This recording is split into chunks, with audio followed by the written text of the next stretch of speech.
they don't have the figures now. Madam Speaker, yun po yung point ko. Bakit nawawala yung report ng overall savings? Dapat nakikita po natin yon dito sa Kongreso kasi savings po yan na hindi na po alam ng Kongreso kung saan napupunta. And it's part of our obligation to know where these savings are.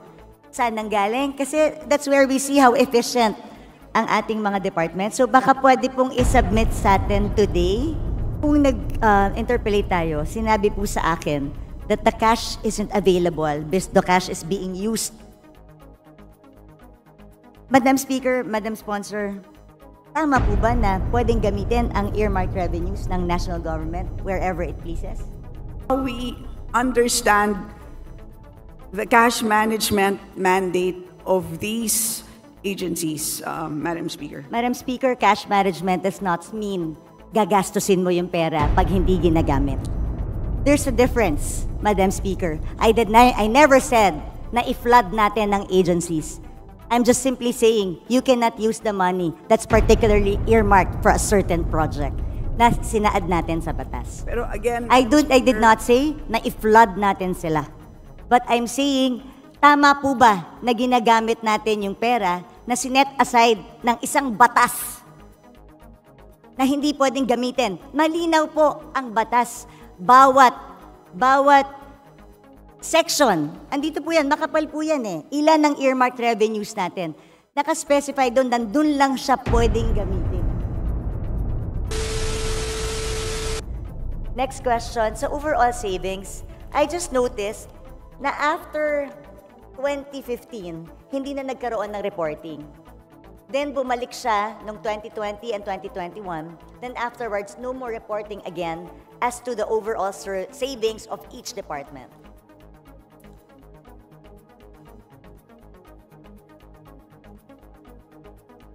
Speaker, may we ask for a 1-minute suspension? Session suspended. Please proceed. Madam Speaker, Your Honor, as you know, the meaning of savings is now different. Today, it now refers to balances of any released appropriations which have not been obligated as a result of any of the following: A, completion, final discontinuance, abandonment of a program, or B, implementation of measures resulting in improved systems and efficiencies, etc. So today, in other words, hindi na siya kino-compute for all. Yun na ngayon ang practice ng DBM. So if there is a number that you have in mind, for example, do you wish to know unutilized appropriations for the entire government? Is that what you wish to know? Madam Speaker, parang di naman po nagbabago yung definition ng overall savings. Yung savings naman talaga is, as you said, yun ang definition ng savings natin. At kaya nire-reflect yun kasi ito yung mga hindi nagagamit, like you said. And then nire-report kasi yun eh, and it's being transferred to other agencies. Ang sa akin, I'm looking for a tutorial. They have to report it to us, just like before. For example, ang overall savings natin in 2020 is 3.5 billion. That's why it's also significant eh. And then for all those savings, nakalagay dyan kung saan tinransfer sa bawat agency. Pag sinabi mo kasing savings, transfers from each agency na ta-transfer ang savings ng bawat isang ahensya, pupunta ngayon sa overall savings. And then yung overall savings, it's a transfer to.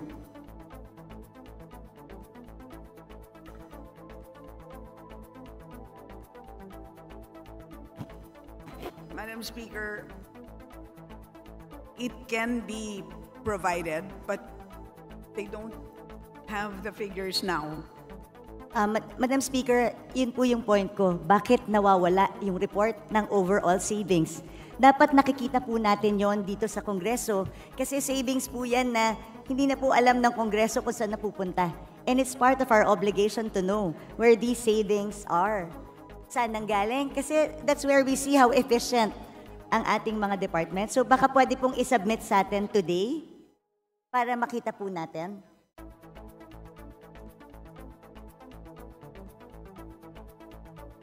Ang pagkakaiba, Madam Speaker, today is that the agencies themselves use their own savings. So, they can modify on their own. So, hindi katulad dati na nililipat sa ibang ahensya. And does this mean hindi siya nire-report sa... No, pero, yes. So, but as a result of that change in practice, kaya nagkaroon din sila ng ibang pagre-report. But tama po yung observation ninyo. And I think that is a very important point. Hindi naman dahil nag-iba ng practice ay nawalan na sila ng responsibilidad na mag-report. So, because of that, they will submit the report on savings. They will provide the report. Okay, but henceforth, they will include include it in the DSF. Moving forward, but you will submit within the week to the Committee on Appropriations, and we will copy furnish all members. Yes, please, Madam Speaker, kasi napaka-importante po na alam natin how efficiently they're using.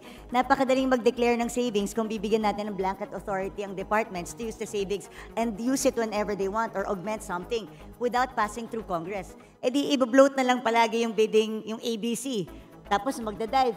You know, this is not acceptable, should not be acceptable to us. That's why we need those reports.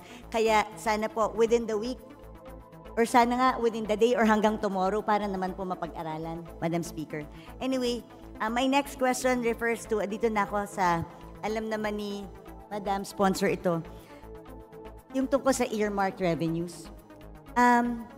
Madam Speaker, sa pagkakaintindi, can you define earmarked revenues through you, Madam Speaker?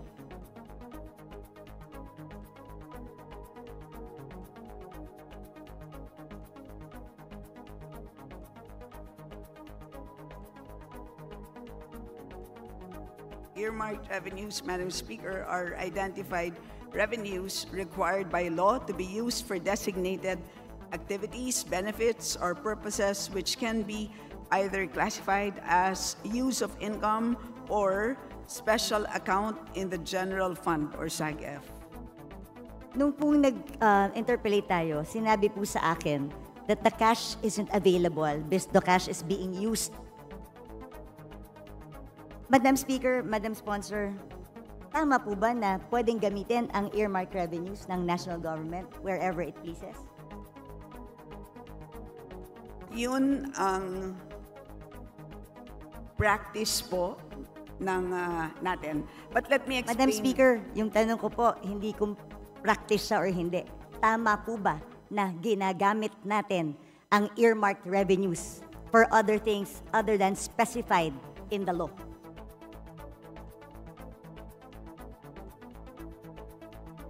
Madam Speaker, if I may be allowed, Yes. parang po siyang, if I may use a comparison, parang pong kung tayo po ay nagde-deposito sa isang bangko, nagdeposito tayo ng 100 piso, iniwan natin sa bangko yung ating 100 pesos. Habang hindi natin kailangan yung 100 pesos na yan, ini-invest ng bangko yung 100 pesos na yan. But at any point in time that we demand 100 pesos plus the interest, dapat ibibigay sa atin ng bangko yung pera natin. At any point in time that we want it, it must be available. So ganun po ang konsepto ng earmarked revenues. Congress earmarks a certain portion, kinokolekta ng ahensya ang revenue, dinedeposito sa treasurer, habang hindi ginagamit ang cash, gagamitin muna ang cash sa pagpapatakbo ng buong government kasi po ang pangongolekta ng buwis hindi naman po January 1. Meron na tayong buwis. Paano natin babayaran ang sweldo ng ating mga page, ang sweldo ng mga government employees? Wala po tayong ibabayad sa inyo na sweldo kung hindi natin gagamitin ang cash na yan.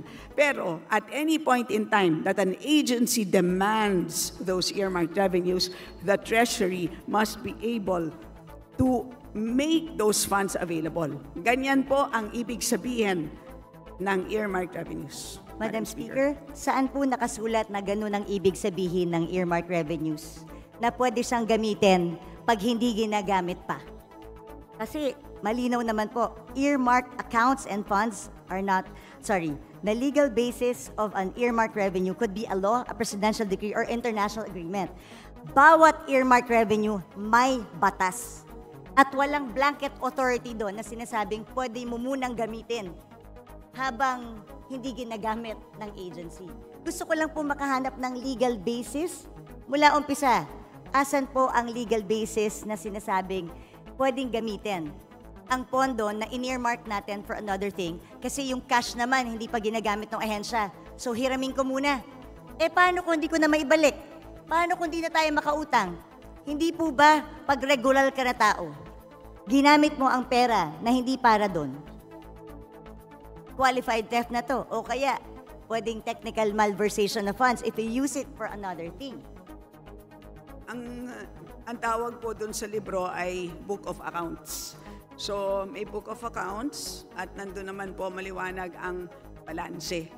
So, at any point in time na kung na-question... Madam Speaker, ulitin ko, ano pong batas ang nagsasabi na pwedeng gamitin pangsamantala ang earmarked revenue?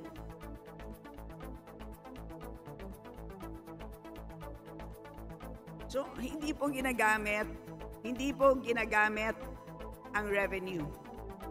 Maliwanag po yun. Yung pera, Madam Speaker. Saan po sinasabing batas na yung cash na nakolekta ng isang collecting agency para sa isang bagay na naka-earmark? Kaya po tayo nagpasa ng batas sa Kongreso. Gusto ko itong SUF para lamang sa free wifi. O meron na siyang 24 billion na cash na nakadeposito. Pero sabi nga, yung cash na to nawawala na kasi ginagamit siya habang hindi pa ginagamit ng free wifi. Hindi ko po talaga masettle sa utak ko kung paano pwedeng, yun lang naman tinatanong ko, ano po bang batas ang nagsasabi, yung cash na para sa free wifi, pwede munang hiramin ng national government para gastusin sa ibang bagay nang hindi nagpapaalam sa tamang or walang proper documentation. Madam Speaker, una sa lahat, napag-usapan na natin ito at maliwanag naman na at any point in time na kailangan na ng DICT ng additional funds para sa free wifi, they may request. Madam Speaker. Maliwanag po yun at katulad din doon Madam sa Speaker. fire trucks. So lahat po yun ay pwede. So yun ang sistema po ng paggamit ng accounts sa special accounts in the general fund. Ganun po ang sistema. Pero kung meron pong legal question ang ating kagalang-galang na BH Herrera, nandito naman po ang DOJ, Judiciary, pwede po siyang magtanong ng legal opinion, ng opinion mula sa DOJ because that is really beyond us. Hindi po ako hindi po kami makakapagbigay ng isang legal opinion. Yun ay pwedeng hingin sa DOJ, Madam Speaker. Madam Speaker, Your Honor. we are the power of the purse here. Tayo po ang nagpasa ng batas. Yung pera na in-earmark natin, mahirap po na ginagamit, tapos pag kailangan na, sasabihin mo, pag kailangan na, nandyan. Paano kung wala? Hindi ba ganun yung mga estafa cases? Hindi ba ganun yung mga pyramiding scams? Na pagka umutang ka ng pera, for such a, di ba, tapos biglang pagkailangan na, hindi mo na makuha. Pwede mo i-demanda yung taong yun. Ang sinasabi mo kasi, at any given time, ang defense mo is at any given time, pwedeng hingin ng free wifi yung budget. Paano kung walang pera ang gobyerno? Sa akin, hindi yung it's readily available. That's not the point. Ang punto dito, pwede bang gamitin para sa ibang bagay ang cash na inalat ng Kongreso para sa isang particular na bagay? Hindi po excuse yung sasabihin natin, available naman pag gusto ng ahensya. Anong difference ito dun sa DAP?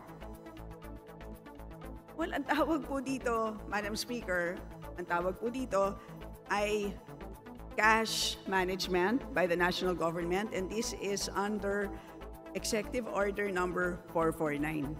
Yan po ang mandato ng ating National Treasury. So, kung meron pong legal question na gustong pang talakayin ang ating kagalang-galang na B.H. Herrera, ay pwede naman niyang itanong sa Supreme Court kung gusto niyang talakayin pa ito. But as far as we are concerned, at any point in time na hihingin ng ahensya ang earmarked revenues na yan, dahil maliwanag po, mas maliwanag pa sa alas 8 ng umaga ang balanse nila, ay demandable po yan. Madam Speaker, hindi nga po maliwanag sa tirik ng araw yung balanse. Alam mo yun. Hindi maliwanag kung magkano ang balanse ng mga earmarked revenues dahil natatraffic sa Bureau of Treasury. You and I both know that. Natatraffic ang kanilang balanse sa Bureau of Treasury because nagagamit ang pera tapos naghihintay ngayon ng balancing or reconciliation. Madam Speaker, this is not a legal question. It is also a management of cash question. Dahil at the end of the day, nangungutang nga tayo dahil kulang yung pera natin eh. So paano kung biglang may magandang programa ang isang departamento? Can we assure them that there's cash? So bigla tayong we earmark this certain, ini-earmark natin ito sa bawat use niya. Kasi gusto nating i-make sure that the money is there at lagi siyang pwedeng gamitin. Tandaan natin, if yung humihiram ng pera ang may control kung anong ibibigay niya, then magdadamot ako ngayon sa pagbibigay kasi ginagamit ko eh. So they have the control eh. If you have the control, diba? Kunwari ikaw ang may control ng pera, kung ano ang pwede mong gamitin at hindi. Tapos may humihinging ahensya sa'yo, kung ginagamit mo yung pera, hindi ka magiging generous sa ahensya ibigay kahit mayroon silang tamang programa. Kasi you're making use of the cash available. Maganda lahat yan, Madam Speaker. But again, ang end balance halimbawa as of June 30, 728.785 billion pesos. So malaking amount of funds. Isipin na lang po natin kung lahat po ito ay binagsak natin ngayon, lahat sa mga ahensya, sa totoo lang po, mabibilaukan silang lahat. Hindi nila kayang ma-absorb lahat ito. So may ganun din na problema. So that is actually part of the mandate of our National Treasury, part of the mandate of the DBM. Kailangan nilang i-manage yan. So they cannot just flood all of these agencies with cash. So, yun po, that's how we understand the cash management mandate of these agencies, Madam Speaker. Madam Speaker, cash management does not mean gagastusin mo yung pera pag hindi ginagamit. There's a difference, Madam Speaker. I never said na i-flood natin ng agencies.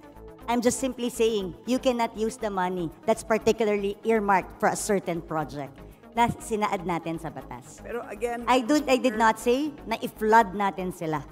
But I'm saying, tama po ba na ginagamit natin yung pera na sinet aside ng isang batas na hindi pwedeng gamitin? Malinaw po ang batas. Bawat section, andito po yan, makapal po yan eh. Ilan ang earmarked revenues natin? Naka-specify doon, nandun lang siya pwedeng gamitin. So Very again, specific. Alam ko po yung sinasabi niyong one fund concept. Do you know the history of one fund concept when it started, Madam Speaker, Madam Sponsor? what is the question? Yung one fund concept, because yan po yung sanina sinasabi niyo na ito yung cash management, may one fund concept, na yun ang sinasabi ng DOF na dun ginagamit. Kaya balikan natin yung history ng one fund concept. Ano ba ang pinanggalingan ng one fund concept, Madam Speaker, Madam Sponsor? Please enlighten the body, Madam Speaker. Galing po yun sa Presidential Decree 17, Presidential Decree pa yon during the time of President Marcos, na lahat ng dormant accounts, yung mga off-budget accounts, yung mga lying around funds, yun ang pinagsama-sama. Wala po dong nakasulat any mention of earmarked revenues. At since 1977 pa po yung presidential decree na yun.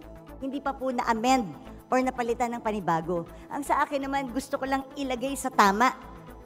Pwede naman nating lagyan sa special provision kung talagang gustong gamitin itong pondo na to. Pero ang tanong ko, hindi ba dapat natin malaman sa Kongreso kung saan, kailan hiniram yung 700 billion? Kunwari may 700 billion, anong portion ng 700 billion ang hiniram? Hiniram para sa anong bagay?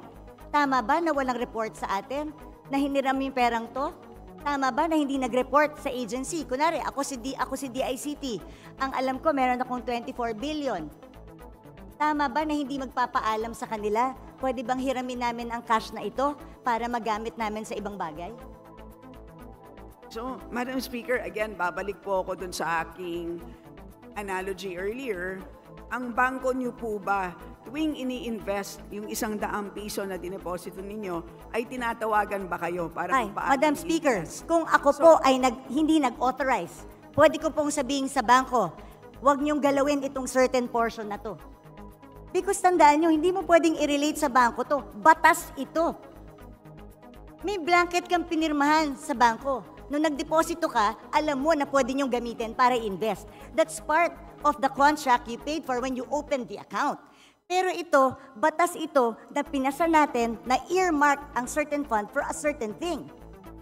Wala tayong authority na binigay doon sa ating batas o habang may cash, habang hindi ginagamit, pwede niyong gamitin, national government, kung saan niyo gusto. Pag kinapos tayo, gamitin niyo na. O basta siguraduhin niyo, pagkakailangan ko na, ibalik niyo sa akin. But again, Madam Speaker, what is important is the balance. Paglilinaw lang po kung ano ang balanse ng bawat fund ay intact na intact po yan. Napakahuhusay po ng ating mga empleyado sa ating treasury. Complete po yan. So lahat po ng mga dinadagdag po dyan, lahat ng binabawas, intact po ang balances. Issue lang po because we have a ceiling at every point in time. Today, ang hinaharap natin na ceiling is 6.352 trillion pesos. Can you imagine kung pinasok po natin itong 728 billion, mauubos yung 6.3 ng 728 billion ng in-earmark ng Kongreso. So paano po yung mga programa na gustong ipatupad ng ating national government? Yun ang mangyayari dito. How will our national government function kung lahat po ng ating earmarked revenues ay pinasok natin lahat doon sa ating total budget ceiling? So yun po ang napakahirap na trabaho ng ating DBM or DBCC. So yun ang naging ang ganda nga ng konsepto, di ba, ng cash management.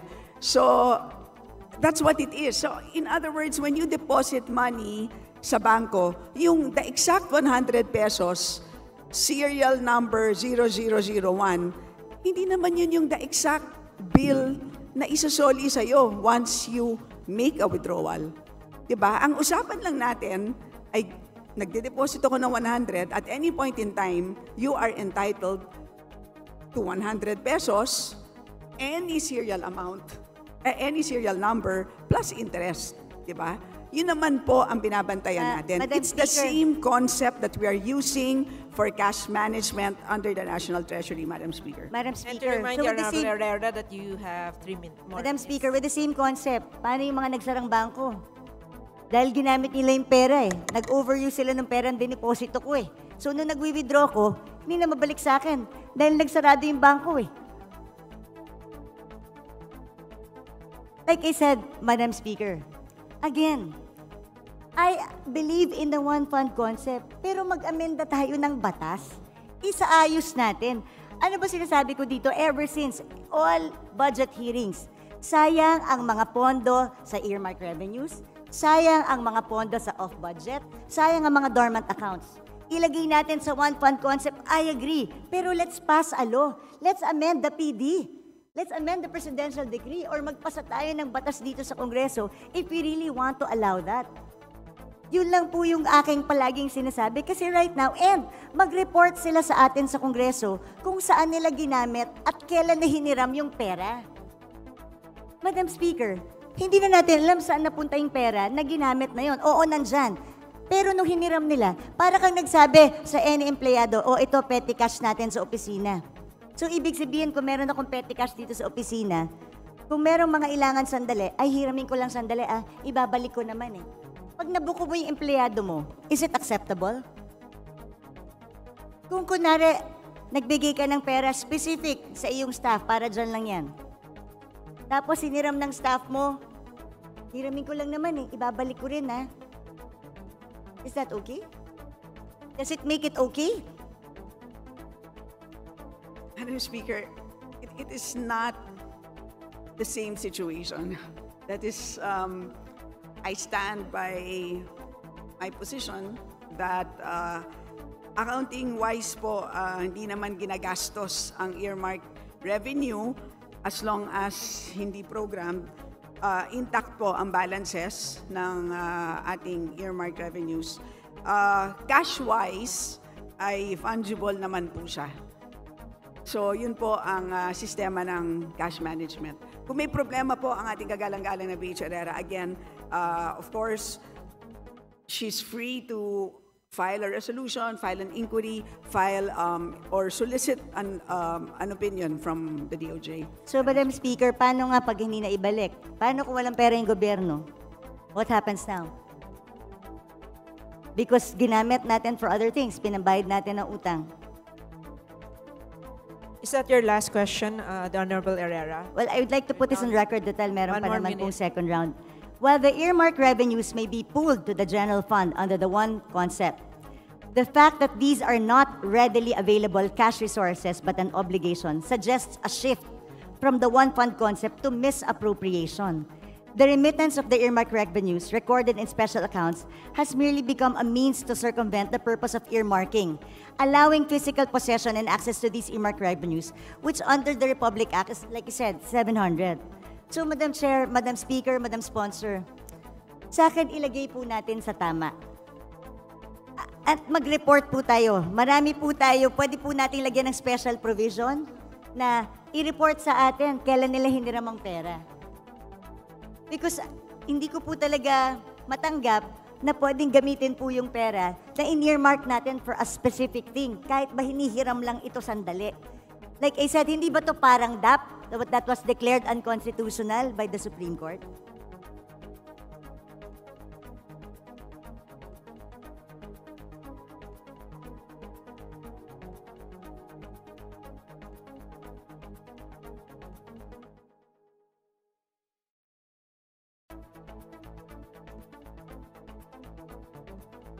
To the Honorable Stella, your final statement to the last queries of the Honorable Herrera. Yes, Madam Speaker, thank you for sharing your thoughts on the matter. I have exhausted my opinion on this. As I said, there's the DOJ, perhaps, who can weigh in on this, and the rest of the members on the matter. Majority Leader. Madam Speaker, basahin ko lang po itong Section 37 ng PD 1177. It states that even the presidential decree of the one fund concept does not even allow it. It says here, all monies appropriated for functions, activities, projects, and programs shall be available solely for specific purposes for which these are appropriated. Even the presidential decree na pinapapool lahat sa one fund concept, exception yung naka-appropriate for a specific thing. So, Madam Chair, Madam Speaker, I've exhausted my time. Meron pa namang ibang agencies, nandiyan pa yung DBM, DOJ. I'll just Again, continue. magkaiba po ang appropriation, which is an authority to spend, versus cash. Magkaiba po yun. That's my final statement. Madam Speaker, Thank you. well, anyway, susunod na po ako. Majority Leader.